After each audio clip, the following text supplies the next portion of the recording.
Do you know much about Islam, and what do you think about all the Muslim hate on Twitter? Like, do you think that's justified, or do you think that's a distraction? I think that's a good question.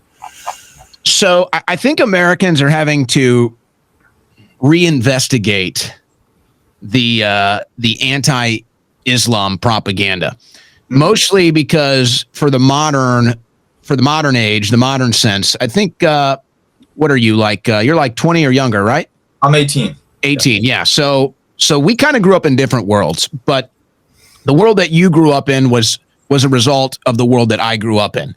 So, I actually lived through September 11th and the aftermath and everything that happened. So it kind of became a rallying cry after September 11th. Islam is the enemy. Muslims are the bad guys.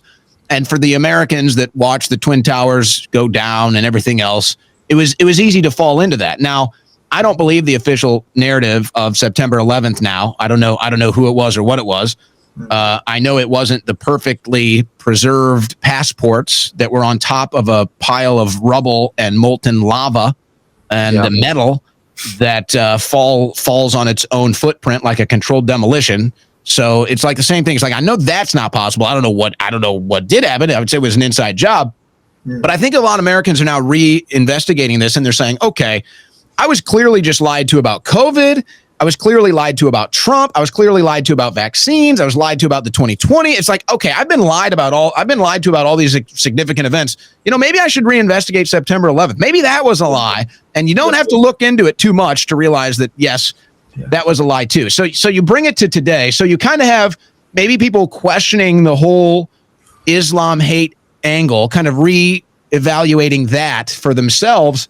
And then I think what you have happening now is, as a geopolitical issue, as a foreign policy issue, you have all of these people saying Islam, Qatar, but all we really see is Israel. All we really see is the Israeli flag in Congress. All we really see is the Israeli loyalists influencing us, running the Trump administration.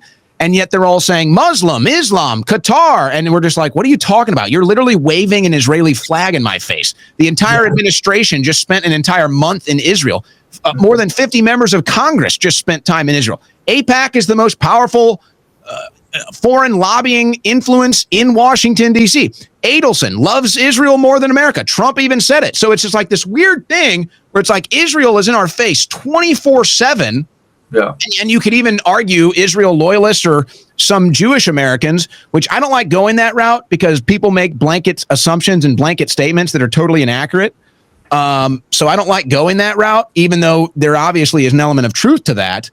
But it's just like this weird thing. And it's like, no, you need to hate Islam and you need to hate Qatar. And we're like, dude, what are you talking? But we're here. Like, they're all in Israel.